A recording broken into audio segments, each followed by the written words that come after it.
Welcome to the Near Memo, a weekly conversation about search, social, and commerce. What happened, why it matters, and the implications for local. All right, so we're making a hard shift into. Not sure there's a good way to segue. No. Yes, there is. We're moving from intelligent to artificially intelligent. Yeah, all right, there we go. Great. Okay. If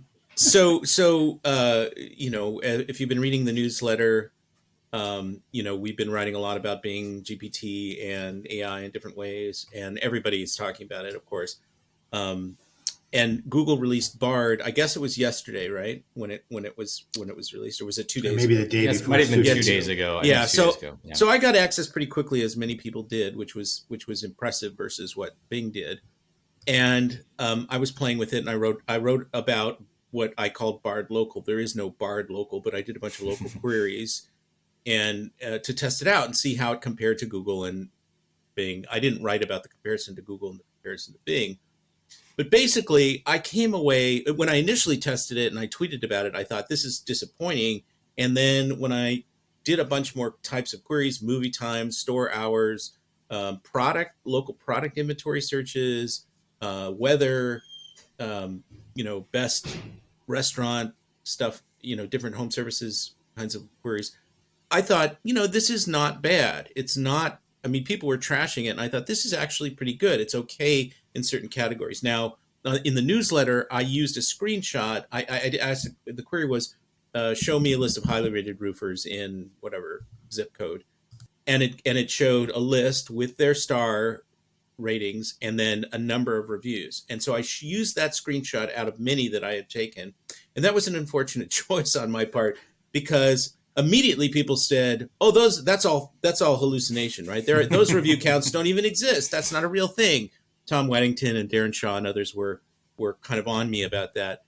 And yes, hallucination remains a problem, and it's a problem if you don't, then the idea that you do a search or do a query and then you have to go verify whether or not that's real information is obviously problematic. I'm really speaking to the potential of Bard as an alternative to Google proper or traditional search in certain kinds of local contexts. And I like, well, maybe not Bard itself, but the idea of a generative AI. Yes, trained AI. Perhaps specifically on a local data. Well, but let's talk about Bard in particular in a local context, because this leads into David's discussion. Well, sort of. I have another, but go ahead. Oh, well, yeah. Make your comment. Well, so it's interesting in terms of where you draw the line of what constitutes Bard local, right? Is it the generative AI piece alone? Is it the chat experience alone? Is it the combination? I personally, as I've said on previous Near Memos, I'm, in terms of personal usage, pretty bearish on the chat as the medium of search result. In terms of the efficiency, I found Bard, certainly early on, this could have been just due to the sheer volume of people using it, I found it to be very slow. It was not slow for me. Even the 2 to 3 second lag in my question versus when it could answer was, that was enough to put me off of Bard for local queries. Again, I'll clearly use it again after the initial wave has kind of subsided and see if the speed has improved. But I still don't particularly think that the sort of chat experience is the right way to answer search queries, just as I feel like I don't think the TikTok experience is the right way to answer local search queries. So we may differ on this just in terms of that's a preference thing. The UI preference, right? Right. It's a preference thing. I happen to appreciate, as I said in the newsletter, I happen to appreciate the cleaner UI, no ad clutter, which obviously will change over time. Just the what I would consider visual bloat that now exists. We appreciate all the visual information to help make informed buying decisions, but there's just so much visual clutter on a SERP. It's kind of a relief just to see the cleaner result. Now, I think that one, if you're looking for, so hallucination is a major problem, and then the UI experience may not be good for certain people. But I think if you're and the speed was not an issue for me, but I think if you're just looking for like ideas to, hey, where can we, where's there a restaurant that has an outdoor eating area for brunch?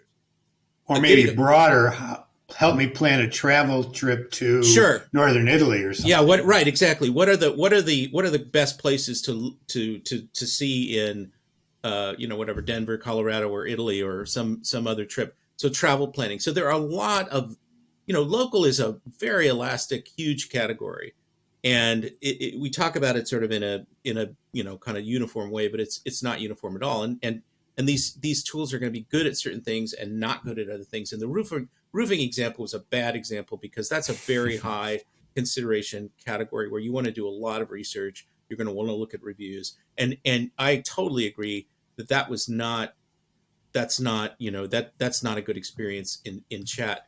Now, what's interesting to me, I mean, David, you're going to talk about how you see Bard being most effectively used. What's interesting to me is that Google really, Bing integrated ChatGPT into the Bing experience. I mean, it's a tab or a button or whatever, but it's pretty integrated. It's pretty seamless to move back and forth between the two.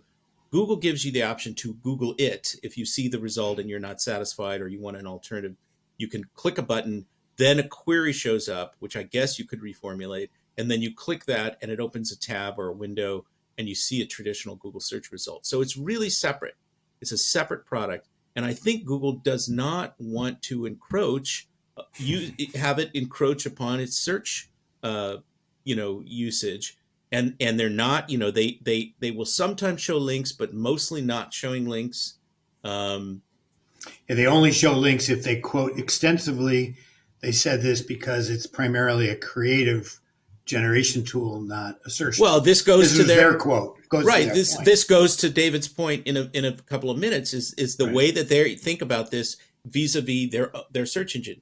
Now, I think they, if you said I need directions from Los Angeles to San Diego, driving directions, they could easily throw a Google map in there and you could click it and have it right there. They're not doing that. They're not putting images in there, at least right now. They're not putting links for the most part in there.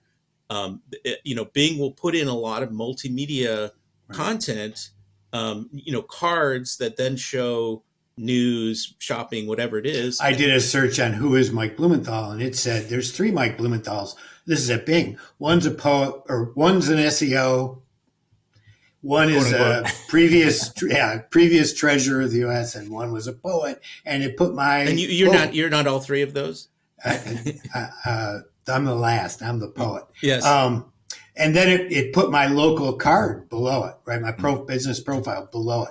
I asked the same question of Google, and it said, I can't do that. I can't tell you who Mike Blumenthal is. Meanwhile, now for David, when I asked him who David was, it told me he has a BS from Williams College in golf. Now I believed that, actually. Which is on my LinkedIn profile, so good scraping. Yep. They also though conflated it with others, but this is an important comment, right? So they refused to answer it in your case, which is interesting because with David Mim, they munged 3 different David Mims together, or at least 2. There was something about a guy. No, that was at Bing also. They refused to answer about you at Google.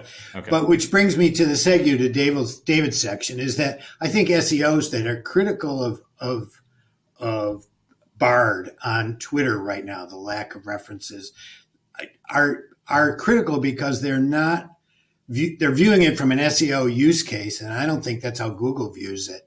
I think David's point here, which is broader, that they're viewing it broader than that. So with that, I will. Let me make one final statement. Okay, let me make one final statement. I thought it was such a good segue. Yes, it is. But I had to disrupt it.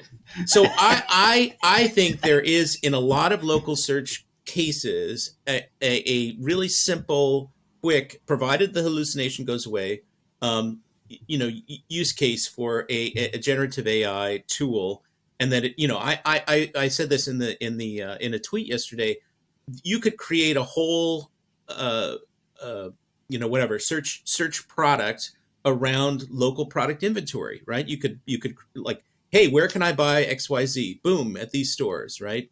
I mean, there's a lot of use cases that would work in generative AI that would just get you the information much more quickly than having to go through the SERP, click on the, I know you disagree, but I think Google, I disagree that you can get rid of the hallucination. That's a technical question, right? But Google could do it with its knowledge graph. But Google does not want this to be a search engine. David, take it away. Well, let me respond to your comment about, it's where can I buy X, Y, and Z? To me, the map interface is a much better way to do that. It's just that Google chooses to clutter the SERP with a bunch of other crap because they have revenue targets or whatever, or are trying to avoid antitrust. But I still think that the UI of the chat is actually not what I want. That requires an extra mental step to parse where is this address in relation to where I am right now. And a map is a much better interface in which to answer that question. You could put a map in a chat result. You could. That's technically something that Bing is already doing. At that point, then it's no different than Google Maps. It's just a different prompt that you're giving to the AI on the other end. So, thanks for joining David, Mike, and Greg. To stay on top of the latest developments in local, subscribe to our newsletter at nearmedia.co. We'll see you next week.